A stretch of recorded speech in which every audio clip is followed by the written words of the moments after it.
ബീഹാർ തെരഞ്ഞെടുപ്പ് പടിവാതിലിലെത്തി നിൽക്കെ ജാതി സെൻസസ് നടത്തുമെന്ന് കേന്ദ്ര സർക്കാർ പ്രഖ്യാപിച്ചിരിക്കുന്നു. സാമൂഹിക അസന്തുലിതാവസ്ഥ നിർവചിക്കാൻ ജാതി സെൻസസ് വേണമെന്നത് ഏറെക്കാലമായുള്ള പ്രതിപക്ഷ ആവശ്യമായിരുന്നു. അതിനെ പരിഹസിച്ചും എതിർത്തും നേരിട്ട കേന്ദ്ര സർക്കാർ നോക്കി നിൽക്കെ മലക്കം മറിഞ്ഞിരിക്കുന്നു. പൊതു സെൻസസിനൊപ്പം ജാതി വിവരങ്ങളും ശേഖരിക്കും. ജാതി സെൻസസിന് ഇന്ന് ചേർന്ന രാഷ്ട്രീയകാര്യ മന്ത്രിതല സമിതി അംഗീകാരം നൽകി. എന്താ ഈ മനംമാറ്റത്തിന് പിന്നിൽ? അരുകുവൽക്കരിക്കപ്പെട്ടവർക്ക് അധിക സംവരണം എന്നായോ ഇരുട്ടി വെളുത്തപ്പോൾ BJPയുടെയും RSSന്റെയും നയം കണ്ടുവരാം. 59 സെക്കൻഡിൽ RDX റാം. പ്രതിപക്ഷത്തിന്റെ നിരന്തര ആവശ്യങ്ങൾക്കൊടുവിലാണ് രാജ്യത്ത് ജാതി സെൻസസ് നടത്താൻ കേന്ദ്ര സർക്കാർ തീരുമാനിച്ചത്. രാഷ്ട്രീയകാര്യ മന്ത്രിതല സമിതിയുടെ അംഗീകാരത്തിന് പിന്നാലെ കേന്ദ്രമന്ത്രി അശ്വിനി വൈഷ്ണവ് മാധ്യമങ്ങളെ കണ്ടു. അടുത്ത ജനറൽ സെൻസസിനൊപ്പം ജാതി സെൻസസും നടത്താനാണ് തീരുമാനമെന്ന് മന്ത്രി അറിയിച്ചു. ജാതി സെൻസസ് പ്രത്യേകമായി നടത്തില്ല. ജനറൽ സെൻസസിനൊപ്പം പൗരന്മാരുടെ ജാതി തിരിച്ചുള്ള കണക്കും ശേഖരിക്കാനാണ് പദ്ധതി. ബീഹാർ തെരഞ്ഞെടുപ്പ് അടുത്തിരിക്കെയാണ് കേന്ദ്രത്തിന്റെ നിർണായക തീരുമാനമെന്നത് ശ്രദ്ധേയമാണ്. സംസ്ഥാനങ്ങൾ നടത്തിയത് സെൻസസ് അല്ല, സർവേ ആണെന്ന് കേന്ദ്രത്തിന്റെ വിശദീകരണം. അത് ജനങ്ങളിൽ ആശയക്കുഴപ്പമുണ്ടാക്കാനുള്ള രാഷ്ട്രീയ പദ്ധതിയായിരുന്നു. തീരുമാനം പ്രതിപക്ഷ നേതാവ് രാഹുൽ ഗാന്ധി സ്വാഗതം ചെയ്തു. സമയബന്ധിതമായി ജാതി സെൻസസ് പൂർത്തിയാക്കണമെന്ന് രാഹുൽ. ഇന്ത്യ സഖ്യത്തിന്റെ വിജയമാണ് കേന്ദ്ര സർക്കാരിന്റെ മനം മാറ്റമെന്ന് സമാജ്വാദി പാർട്ടി പ്രതികരിച്ചു. നീക്കം BJPയുടെ ഇരട്ടത്താപ്പാണെന്നാണ് CPIMന്റെ പ്രതികരണം. RDX Ram news Malayalam.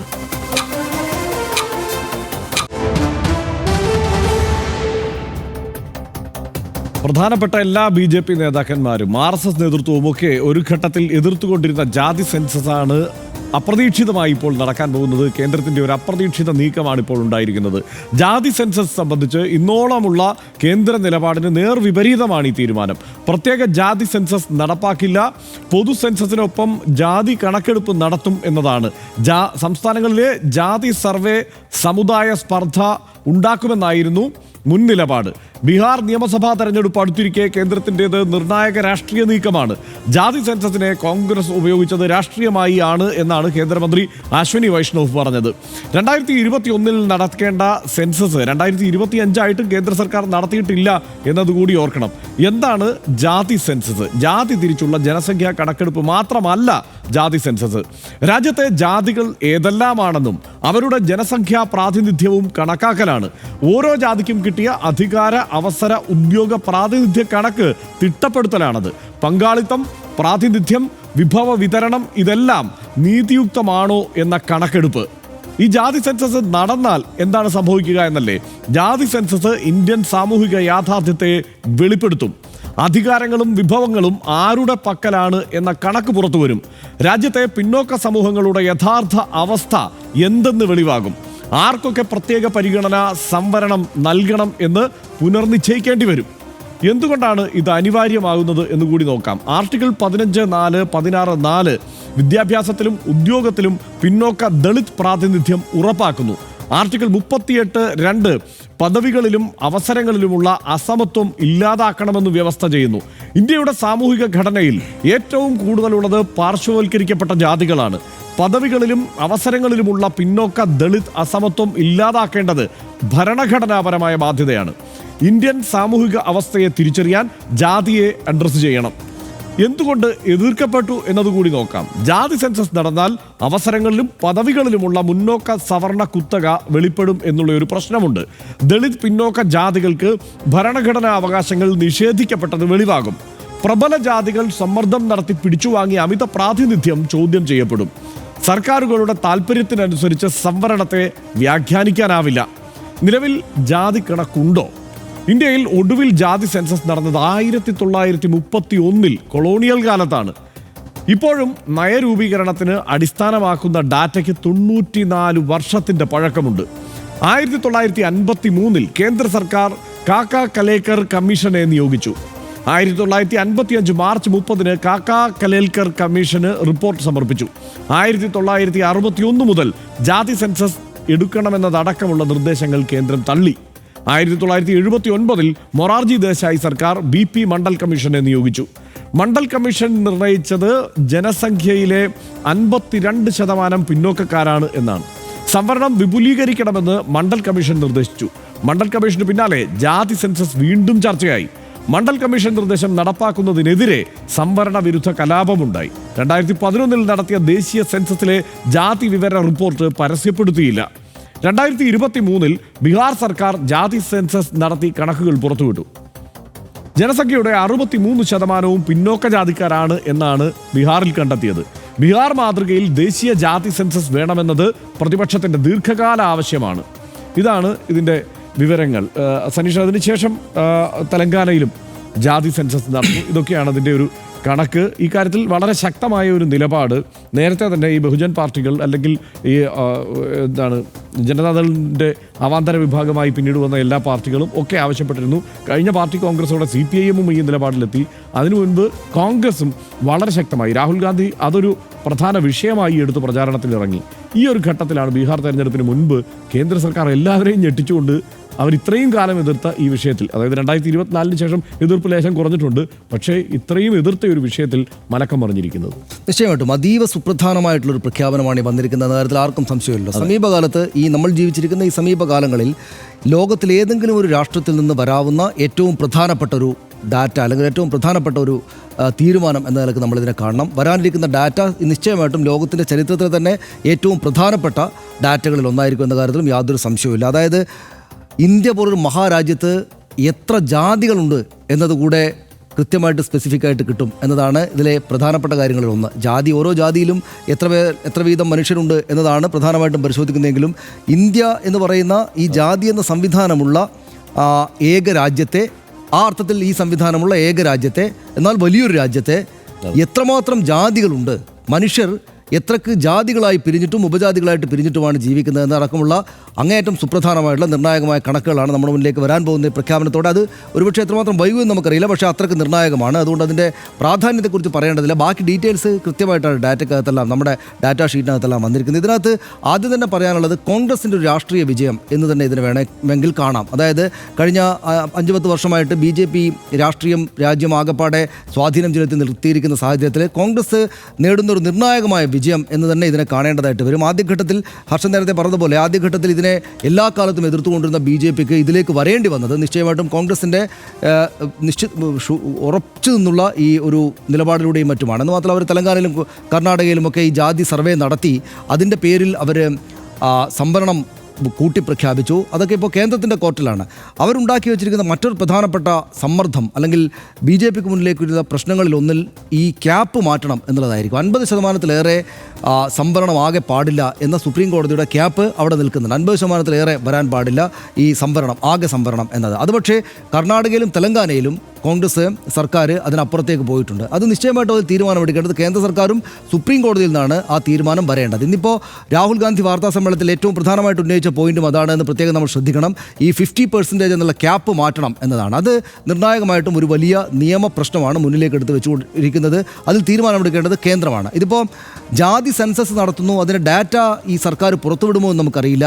ഈ ഡാറ്റക്കനുസരിച്ചിട്ട് ജോലിയിലും വിദ്യാഭ്യാസത്തിലും സംവരണം കൊടുക്കണം ഓരോ ജാതിക്കും എന്ന് കോൺഗ്രസും മറ്റും പറയുമ്പോൾ അതിനനുസരിച്ച് ആ കാര്യങ്ങൾ ചെയ്യാനാകുമോ എന്നങ്ങനെ വലിയ ഒരു പണ്ടോറാസ് ബോക്സ് തുറക്കുന്നത് പോലുള്ള വലിയ വെല്ലുവിളിയാണ് കേന്ദ്ര സർക്കാരിൻ്റെ BJPക്ക് മുന്നിലുള്ളത്. ഇപ്പോൾ ഉദാഹരണത്തിന് ഈ പല സ്ഥലങ്ങളിലും OBC അതിദരിദ്രരാണ് ഏറ്റവും കൂടുതലെന്ന് പറഞ്ഞ് കോൺഗ്രസ് മുന്നോട്ട് പോകുമ്പോൾ അല്ല മറ്റു പാർട്ടികൾ മുന്നോട്ട് പോകുമ്പോൾ നിശ്ചയമായിട്ടും ഇതുവരെയുള്ള സംവരണ സംവിധാനങ്ങൾ മാറ്റിയിട്ട് ഈ 50% ക്യാപ്പ് പോലും മാറ്റിയിട്ട് അവർക്ക് ജോലിയിൽ സംവരണവും വിദ്യാഭ്യാസ സംവരണവും നൽകണം എന്ന ആവശ്യം വരുമ്പോൾ ഈ മേൽജാതികൾ എന്ന് നമ്മുടെ നാട്ടിൽ അറിയപ്പെടുന്ന ജാതികൾ നിശ്ചയമായിട്ടും ഇളകും. കേരളത്തിലടക്കം എല്ലായിടത്തും നിശ്ചിതമായിട്ടും ഇളകും. വലിയ പ്രശ്നത്തിലേക്ക്, പ്രതിഷേധത്തിലേക്ക് കാര്യങ്ങൾ പോകും. അങ്ങനെ പോകുമ്പോൾ അതിനനുസരിച്ച് തീരുമാനം എടുക്കാതിരുന്നാൽ BJPക്ക് പ്രശ്നമാണ്. തീരുമാനമെടുത്താൽ അവരുടെ വോട്ട് ബാങ്ക് എന്ന് ഇപ്പോൾ പൊതുവായി കണക്കാക്കപ്പെടുന്ന ഈ മേൽജാതി വോട്ടുകൾ ഇളകും. പക്ഷേ അവരുടെ അതുമാത്രമല്ല BJPയുടെ വോട്ട് ബാങ്ക് ഈ ജാതിയിൽ താഴ്ന്നതെന്ന് കണക്കാക്കപ്പെടുന്ന മനുഷ്യവിഭാഗങ്ങളിൽ നിന്ന് കൂടെ അവർക്ക് വോട്ട് നല്ല ശതമാനം വരാനുണ്ട്. അപ്പോൾ സ്വാഭാവികമായിട്ടും അവരുടെ വോട്ട് ബാങ്കുകളിലെല്ലാം ഇളക്കം ഉണ്ടാക്കുന്നൊരു ബോംബ് കോൺഗ്രസ് പൊട്ടിച്ചിരിക്കുന്നു എന്ന് സംശയിച്ചാൽ നമ്മൾ അങ്ങനെ വിചാരിച്ചാൽ സംശയിക്കാനില്ല. അപ്പോൾ CPM അടക്കമുള്ള രാഷ്ട്രീയ പാർട്ടികളും അവരുടെ മധുര സമ്മേളനത്തിൽ അവർ പാർട്ടി കോൺഗ്രസിൽ അവർ ജാതി സംവരണം നടത്തണം എന്ന് പ്രഖ്യാപനം മുന്നോട്ട് വെച്ചിരുന്നു. അപ്പോൾ സ്വാഭാവികമായിട്ടും BJPക്ക് വലിയ ഒരു പ്രതിസന്ധി ഉണ്ടാക്കുന്ന കോൺഗ്രസിൻ്റെ രാഷ്ട്രീയ വിജയം എന്ന നിലക്ക് തന്നെ വേണം ഈ ഘട്ടത്തിൽ ഇതിനെ കാണാൻ. പക്ഷേ അതങ്ങനെ രാഷ്ട്രീയ പ്രശ്നം അങ്ങനെ ആയിരിക്കുമ്പോഴും ഇതിനകത്തുള്ള ഒരു BJPയുടെ എന്തുകൊണ്ട് ഇപ്പോൾ പ്രഖ്യാപിച്ചു എന്നൊരു ചോദ്യം വരുമ്പോൾ അതിൻ്റെ ഒരു സൊല്യൂഷനായിട്ട് അല്ലെങ്കിൽ ഒരു ഉത്തരമായിട്ട് എനിക്ക് തോന്നുന്നത്, ഇപ്പോൾ നിശ്ചയമായിട്ടും രാഹുൽ ഗാന്ധി പെട്ടെന്ന് തന്നെ വന്ന് വാർത്താ സമ്മേളനം നടത്തി. ഈ ദിവസങ്ങളിൽ ഇതേക്കാൾ കൂടുതൽ വലിയ വാർത്തകളും പ്രഖ്യാപനങ്ങളും എപ്പോൾ വേണമെങ്കിലും വരാം ഈ പെഹൽഗാം അറ്റാക്കുമായി ബന്ധപ്പെട്ട്. അതുകൊണ്ട് ഇതുമായി ബന്ധപ്പെട്ടുള്ള കൂടുതൽ വലിയ അവകാശവാദങ്ങളിലേക്കും മറ്റ് തുടർ ചർച്ചകളിലേക്കും കോൺഗ്രസിനോ പ്രതിപക്ഷ പാർട്ടികൾക്കോ പോകാനാകാത്ത വിധമുള്ള രാഷ്ട്രീയ സാഹചര്യമായതുകൊണ്ട് BJP ഈ സന്ദർഭത്തെ ഉപയോഗിച്ചു എന്നാണ് ഞാൻ വിചാരിക്കുന്നത്. ഇതിൽ BJPയുടെ പ്രധാനപ്പെട്ട മുദ്രാവാക്യം, അതായത് ഹിന്ദു ഐക്യം എന്നുള്ള മുദ്രാവാക്യം, അത് ഹിന്ദുത്വ മുദ്രാവാക്യമായി മുന്നോട്ട് വച്ചിരിക്കുന്ന ആ മുദ്രാവാക്യം തന്നെയാണ് ഇപ്പോൾ ജാതി സെൻസസിലേക്ക് കാര്യങ്ങളെ കൊണ്ട് എത്തിച്ചിരിക്കുന്നത്. കാരണം അതായത് ആ ഒരൊറ്റ മുദ്രാവാക്യത്തിൽ ഊന്നി നിന്നുകൊണ്ട് ഇവിടുത്തെ ജാതീയമായിട്ടുള്ള ഭിന്നതകളെ അതിജീവിച്ച് ഹിന്ദുത്വ ഐക്യം എന്നുള്ള മട്ടിൽ അവർക്ക് തെരഞ്ഞെടുപ്പുകളിൽ തുടർച്ചയായി വിജയിക്കാൻ കഴിയുന്നു. അതിനെ കീഴടക്കാൻ കോൺഗ്രസിന് കഴിയുന്നില്ല. അതുകൊണ്ട് മാത്രമാണ് കോൺഗ്രസ് ഈ തീരുമാനത്തിലേക്ക് വന്നിരിക്കുന്നത്. അത് കോൺഗ്രസിൻ്റെ വിജയമെന്ന് അവകാശപ്പെടുമ്പോൾ 94 വർഷമായി എടുക്കുന്ന കണക്ക് ഒരേ കണക്കാണ്. ആ കണക്കൊന്ന് തിരുത്താൻ എത്രയോ കാലം അധികാരത്തിലുണ്ടായിരുന്ന കോൺഗ്രസ് ഒരിക്കൽ പോലും ചെറുവിരൽ അനക്കിയിട്ടില്ല എന്നതുകൂടി നമ്മൾ ഓർത്തുപോയില്ലെങ്കിൽ ചരിത്രത്തോട് ചെയ്യുന്ന നീതി നിഷേധമായിരിക്കും. അപ്പോൾ കോൺഗ്രസിൻ്റെ ഇപ്പോഴത്തെ രാഷ്ട്രീയ നീക്കം ഏതാണ്ട് വിജയിച്ചിരിക്കുന്നു എന്ന് വേണമെങ്കിൽ പറയാം. അല്ലെങ്കിൽ ആ രാഷ്ട്രീയ നീക്കം അവർ വിജയിപ്പിച്ചുകൊണ്ട് അവർ തെരഞ്ഞെടുപ്പിൽ അതിൻ്റെ നേട്ടമുണ്ടാക്കുമോ എന്ന് ഭയന്നിട്ടുണ്ട് സർക്കാർ അല്ലെങ്കിൽ BJP എന്നത് വാസ്തവമാണ്. അതുകൊണ്ട് BJP ഇപ്പോൾ ഈ തീരുമാനത്തിലേക്ക് വന്നിരിക്കുന്നത് വാസ്തവം. ഒരു കാര്യം ചേർക്കാനുള്ളത്, ഇപ്പോൾ CPM ജാതിയെ ഒരിക്കലും അഡ്രസ്സ് ചെയ്തിട്ടില്ല എന്നുള്ള ചീത്തപ്പേരുള്ള ഒരു പാർട്ടിയാണ് CPM, communist party of India Marxist. പക്ഷേ CPM പോലും ജാതി സംവരണം അല്ലെങ്കിൽ ജാതി സെൻസസ് വേണമെന്ന് ആവശ്യപ്പെടുന്ന ഒരു രാഷ്ട്രീയ സാഹചര്യത്തിലേക്ക്, സാമൂഹ്യ സാഹചര്യത്തിലേക്ക് നമ്മുടെ രാജ്യം വന്നിട്ടുണ്ട്. അപ്പോൾ കോൺഗ്രസിന് ന്യായീകരണം ഉണ്ട് അതിന്. അല്ല, അതെ, അത് ഇപ്പോൾ മാത്രമാണ്, രാഹുൽ ഗാന്ധിയുടെ ഈ കാലത്ത് മാത്രമാണ് ഈ ഒരു ആവശ്യത്തിലേക്ക് അവർക്ക് ആർജവത്തോടെ എത്താനാവുന്നത് എന്നുള്ളതാണ് വാസ്തവം. അല്ലാതെ ഇത് കോൺഗ്രസിൻ്റെ എല്ലാ കാലത്തെയും ഒരു ആവശ്യമല്ല. അത് കോൺഗ്രസ് എല്ലാ കാലത്തും നിഷേധിച്ചുകൊണ്ടിരുന്നതാണ്. BJP ഇല്ലാതിരുന്ന കാലത്ത്, സംഘപരിവാർ ദുർബലമായിരുന്ന ഒരു കാലത്തും കോൺഗ്രസ് ഈ മുദ്രാവാക്യം എടുത്ത് മുന്നോട്ട് വെച്ചിട്ടില്ല. അത് നടപ്പാക്കാനുള്ള ശ്രമം നടത്തിയിട്ടില്ല. അതിനുശേഷം ഇപ്പോൾ കോൺഗ്രസ് ഇപ്പോൾ BJP ഈ മുദ്രാവാക്യത്തിലേക്ക് വരുന്നതിൻ്റെ ഒരു കൗതുകം കൂടി ഞാൻ പറയാം സനീഷേ. 2023 ഒക്ടോബർ 2 നരേന്ദ്രമോദി, പ്രധാനമന്ത്രി നരേന്ദ്രമോദി പറഞ്ഞത് ജാതി സെൻസസ് എന്നുള്ളത് രാജ്യത്തെ ജാതിയുടെ പേര് പറഞ്ഞ് ഭിന്നിപ്പിക്കുന്ന മഹാപാപമാണ് എന്നാണ് 2 വർഷം മുമ്പ് പ്രധാനമന്ത്രി നരേന്ദ്രമോദി പറഞ്ഞത്. അതുമാത്രമല്ല, ഇത് അതെ പലയാവർത്തി ഈ വിഷയം ആവർത്തിച്ചിട്ടുണ്ട്. ഇപ്പോൾ ദക്ഷിണേന്ത്യയിലെ തെരഞ്ഞെടുപ്പുകളുമായി ബന്ധപ്പെട്ട്, തെലങ്കാനയിലെ ഈ ജാതി സെൻസസുമായി ഒക്കെ ബന്ധപ്പെട്ട തെരഞ്ഞെടുപ്പ് കാലത്ത് തന്നെ പറഞ്ഞത് ദക്ഷിണേന്ത്യയെ ജാതി സെൻസസിൻ്റെ പേര് പറഞ്ഞ് ദക്ഷിണേന്ത്യയെ കോൺഗ്രസ് ശിക്ഷിക്കുകയാണ് എന്ന് പരസ്യമായി തെരഞ്ഞെടുപ്പ് റാലിയിൽ പ്രസംഗിച്ചിട്ടുണ്ട് നരേന്ദ്രമോദി. അപ്പോൾ അത്രയ്ക്ക് ഈ തൊട്ടടുത്ത കാലം വരെ ഇതേക്കുറിച്ചൊരു ആലോചന പോലും കേന്ദ്ര സർക്കാരിന് ഇല്ല എന്നോർക്കണം. അത്ര ശക്തമായ ഒരു നിലപാട് സ്വീകരിച്ചിരുന്നതാണ്. മാത്രമല്ല, ഇപ്പോൾ ഇക്കാര്യത്തിൽ ഒരു കാര്യം കൂടിയുണ്ട്. ഈ ബീഹാറിലെ കണക്ക് വന്നു, തെലങ്കാനയിലെ കണക്ക് വന്നു. പിന്നോക്ക വിഭാഗക്കാരാണ് ഭൂരിപക്ഷം എന്ന് പറയുമ്പോഴും ഇവിടുത്തെ സർവീസിലേക്ക് നമ്മൾ എന്തിനു വേണ്ടിയിട്ടാണ് ഈ സെൻസസ് നടക്കണമെന്ന് പറയുന്നത്? ഈ സംവരണത്തിൻ്റെ ഈ ഇപ്പോഴത്തെ കണക്ക് മുഴുവൻ മാറും. നേരത്തെ സനീഷ് സൂചിപ്പിച്ചതുപോലെ ആ ക്യാപ്പ് മാറേണ്ടി വരും, സ്വാഭാവികമാണ്. അത്തരം ആവശ്യങ്ങളിലേക്ക് കാര്യങ്ങൾ പോകും. ഇത് ഈ സാമൂഹ്യ നീതിയുടെ വിഷയമാണ്, തുല്യതയുടെ വിഷയമാണ്. ഇതെല്ലാം കൂടെ ഒരുമിച്ച് വരുന്നു. ഇത് കൃത്യം കണക്ക് വെച്ച്, മണ്ഡൽ കമ്മീഷൻ്റെ കാലത്ത് ചർച്ച ചെയ്യപ്പെട്ട പോലെയല്ല, കൃത്യം കണക്ക് വെച്ച് ചർച്ച ചെയ്യപ്പെടുന്ന ഒരു സാഹചര്യം ഉണ്ടാകും എന്നുള്ളതാണ് വാസ്തവം. അപ്പോൾ എന്താണ്, കഴിഞ്ഞ കുറേ കാലമായി നമ്മൾ ഈ സർവീസിൽ നോക്കിക്കഴിഞ്ഞ് കഴിഞ്ഞാൽ ഈ സംവരണ അട്ടിമറി എന്നുള്ളത് അത് പൊതുവെ മുഖ്യധാരാ മാധ്യമങ്ങളടക്കം ചർച്ച ചെയ്യാതെ മാറ്റിവെക്കുന്ന ഒരു സാധനമാണ്. 27% OBC സംവരണത്തിൽ ഒരൊറ്റ അടിക്ക് പിടിച്ചു നിർത്തുക എന്നത് എത്രയോ കാലമായി ചെയ്തുകൊണ്ടിരിക്കുന്ന ഒരു പരിപാടിയാണ്. അതായത് മനസ്സിലാക്കേണ്ട കാര്യം, ഈ സംവരണത്തിനപ്പുറത്ത് ഒരു OBC വിഭാഗക്കാരൻ അതായത് മെറിറ്റിൽ വിജയിച്ചു വന്നാൽ അയാളെ ഈ സംവരണ പട്ടികയിലേക്കാണ് ചേർത്ത് വയ്ക്കുക. അങ്ങനെ ഈ 27% റൗണ്ട് ചെയ്ത് നിർത്താൻ വേണ്ട ഇടപെടൽ കൃത്യമായി നടത്തുന്നുണ്ട്. ഇതിനെതിരെ ഈ പിന്നോക്ക സംഘടനകളൊക്കെ എത്രയോ കാലമായി പറഞ്ഞുകൊണ്ടിരിക്കുകയാണ്. പക്ഷേ അത് ഈ പറഞ്ഞതുപോലെ ബധിരകരണങ്ങളിലാണ് ചെന്ന് പെടുന്നതെന്നോ അല്ലെങ്കിൽ ആരും അത് ഏറ്റെടുക്കാനില്ലാതെ പോകുന്നു എന്നതോ ഒക്കെ ആയിരുന്നു വാസ്തവം. പക്ഷേ ഈ ജാതി സെൻസസ് നടന്നു കഴിഞ്ഞാൽ പിന്നെ അതങ്ങനെ നിസ്സാരമായി കൈവിട്ട് കളയാനാവില്ല എന്നുള്ളതാണ് യാഥാർത്ഥ്യം. എന്തായാലും ഇപ്പോൾ ഈ സാഹചര്യം കോൺഗ്രസ് അടക്കം സ്വാഗതം ചെയ്യുന്നു. പക്ഷേ അപ്പോഴും രാഹുൽ ഗാന്ധി പറഞ്ഞതിൽ ഒരു പ്രധാനപ്പെട്ട പോയിന്റ് ഉണ്ട്. ശാസ്ത്രീയമായി ഇത് നടത്തണം, ഇത് അട്ടിമറിക്കാൻ വേണ്ടി ആവരുത്. പറയുന്നുണ്ട് കണ്ണിൽ പൊടിയിടുന്ന പരിപാടി ആണ് എന്നുള്ള മട്ടിൽ CPM പറയുന്നുണ്ട്. ഇതൊക്കെ കാരണം എന്താണെന്ന് വെച്ച് കഴിഞ്ഞാൽ ഇത് തന്ത്രപരമായി ഈ ഒരു സങ്കല്പത്തെ തന്നെ അട്ടിമറിക്കുന്ന തരത്തിലേക്ക് ഡിസൈൻ ചെയ്തെടുക്കുമോ എന്നുള്ളതാണ് കോൺഗ്രസിൻ്റെ ആശങ്ക, CPMൻ്റെ ആശങ്ക. ആ കാര്യത്തിൽ കുറേയൊക്കെ ഇപ്പോൾ ബീഹാർ മോഡലിൻ്റെ പ്രശ്നങ്ങൾ പഠിച്ചാണ് തെലങ്കാന മോഡൽ അവതരിപ്പിച്ചത്. ആ നിലയ്ക്ക് അത് കുറെ കൂടി കാര്യക്ഷമമാണ്, അത് ശാസ്ത്രീയമാണ്. ഒരു കാര്യം കൂടി തനിഷ് പറഞ്ഞ കാര്യത്തെ ഒരു പോയിന്റ് കൂടെ ചേർത്തുക, പോയിന്റ് അല്ല, ഒരു തമാശ, ഒരു കൗതുകം. അതായത് ബീഹാറിൽ പട്ടികയിൽ 214 ജാതിയാണ്. ആ ബീഹാർ സംസ്ഥാനത്ത് മാത്രം 214 ജാതി അടയാളപ്പെടുത്തുകയും ഇനി ഇതിൽ പെടാത്ത ജാതിക്ക് വേണ്ടി ഒരു കോളം മാറ്റി വെക്കുകയും ചെയ്തു. ഏത് 214 പെടാത്തത്. അപ്പൊ ഇന്ത്യ എന്താണ്, ജാതീയമായി എത്ര വൈവിധ്യമാണ്, എന്തൊരു വിചിത്രമാണ് ഇവിടുത്തെ സാഹചര്യം എന്ന് കൂടി. ഒരു കാര്യമുള്ള മണ്ഡൽ കമ്മീഷനുമായി ബന്ധപ്പെട്ട് രാജ്യത്തുണ്ടായിരിക്കുന്ന പ്രശ്നങ്ങൾ, രാജീവ് ഗോസ്വാമിനെ ഓർമ്മയുണ്ടല്ലോ, ദൃശ്യങ്ങളൊക്കെ നമുക്ക് ഓർമ്മയുണ്ടല്ലോ. നമ്മളൊക്കെ ചെറിയ കുട്ടികളാണ്, പക്ഷേ അപ്പോഴും ഈ സംഭവങ്ങളൊക്കെ ഉണ്ടായിട്ടുണ്ട്. അപ്പോൾ മണ്ഡൽ കമ്മീഷനുമായി ബന്ധപ്പെട്ട് ഉണ്ടായ രാഷ്ട്രീയ പ്രശ്നങ്ങളും സംഘർഷങ്ങളും ഒക്കെ നമുക്കറിയാം. അത് ഇന്ത്യൻ രാഷ്ട്രീയത്തെ വഴിതിരിച്ചു വിട്ടത് നമുക്കറിയാം. അപ്പോൾ നിശ്ചയമായിട്ടും ജാതി സെൻസസ് അതിൻ്റെ ഏത് വിധത്തിൽ വരുമ്പോഴും പിന്നീട് അങ്ങോട്ടേക്ക് ഒരുപാട് കാലത്തേക്കുള്ള രാഷ്ട്രീയ മുന്നോട്ട് പോക്കിനെ പല തരത്തിൽ സ്വാധീനിക്കുന്നതായിരിക്കും എന്ന കാര്യത്തിൽ യാതൊരു സംശയവുമില്ല. അതിനിർണായകവും വളരെ പ്രധാനപ്പെട്ടതുമായിട്ടുള്ള ഒരു പ്രോസസ്സാണ് നടപ്പാക്കിയാൽ, അല്ല അങ്ങനെ നടപ്പാക്കിയില്ലെങ്കിൽ പോലും അങ്ങനെ നടപ്പാക്കാത്തത് പിന്നീടുള്ള വലിയ രാഷ്ട്രീയ പ്രശ്നത്തിലേക്ക് കൊണ്ടുപോകുന്ന കാര്യത്തിൽ യാതൊരു സംശയവും. തുല്യരായവർക്കിടയിൽ മാത്രമേ തുല്യതയുണ്ടാവൂ. തുല്യരല്ലാത്തവരെ തുല്യരായി കാണുന്നത് തുല്യതയില്ലായ്മയെ പ്രോത്സാഹിപ്പിക്കുക മാത്രമേ ചെയ്യൂ. ഇന്ത്യൻ രാഷ്ട്രീയത്തിൽ ഇന്നും തീരാത്ത കോളിളക്കമുണ്ടാക്കിയ മണ്ഡൽ കമ്മീഷൻ റിപ്പോർട്ടിന്റെ ആമുഖ വാചകമായിരുന്നു ഇത്. ഇന്ത്യ എങ്ങനെ ജീവിക്കുന്നു എന്ന് നിർവചിക്കേണ്ടത് ഈ രാജ്യത്തെ ജാതി എന്ന ഭൗതിക യാഥാർത്ഥ്യത്തെ അഭിമുഖീകരിച്ചുകൊണ്ട് തന്നെയാകണമെന്ന് RDX ഉറച്ചു വിശ്വസിക്കുന്നു. അധിക അവസരങ്ങൾ കൈവശം വെച്ചിരിക്കുന്നത് ആരെന്ന് തിരിച്ചറിഞ്ഞാലേ ബഹിഷ്കരണത്തിൻ്റെയും തിരസ്കാരത്തിൻ്റെയും യുക്തി മനസ്സിലാകൂ. അത് ഒന്നാമതും രണ്ടാമതും മൂന്നാമതും ജാതി മാത്രമാണ്.